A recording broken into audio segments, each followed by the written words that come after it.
Ano, pagsubaybayan ko, yung babasahin niya sa atin, yung Jonas, Kabanata 2, talata 1 hanggang 10, subaybayan natin. Kung ano. Ikaw, saktong-sakto. Sinadya Nang magkagayon, ay nanalangin si Jonas kay Jehovah na kanyang Diyos mula sa mga paloob na bahagi ng isla at nagsabi, dahil sa aking kapagubagan, tumawag ako kay Jehovah at sumagot siya sa akin. Mula sa tiyan ng Sheol ay humingi ako ng tulong. Narinig mo ang aking hiling. Nakihabs mo ako sa mga kalagdiman sa kalagitnaan ng laot ng dagat. Nang magkagayon, ay pinalibutan ako ng isang ilog. Ang lahat ng mga daluyong mo at mga alon mo dumaan sa ibabaw ko ang mga iyon. At nung tungkol sa akin, sinabi ko, inalayas ako mula sa harap ng iyong mga mata. Paano ako muling makatitipid sa iyong banal na templo? Nilalibutan ako ng tubig hanggang sa kaluluwa.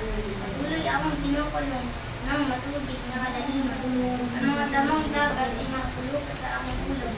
Sa mga pinakaibaba ng mga bundok ay bumaba ako.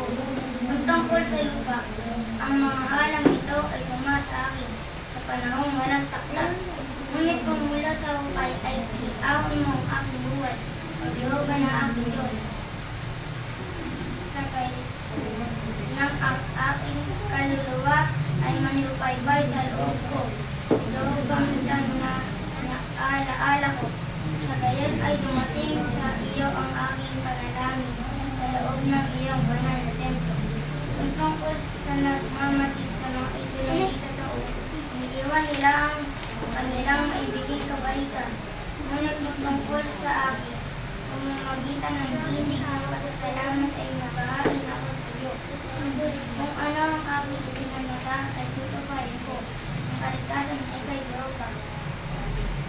Sa kalaunan ay inutusan ni Jehovah ang isda, kaya inilawan nito si Jonas sa iyong lupa.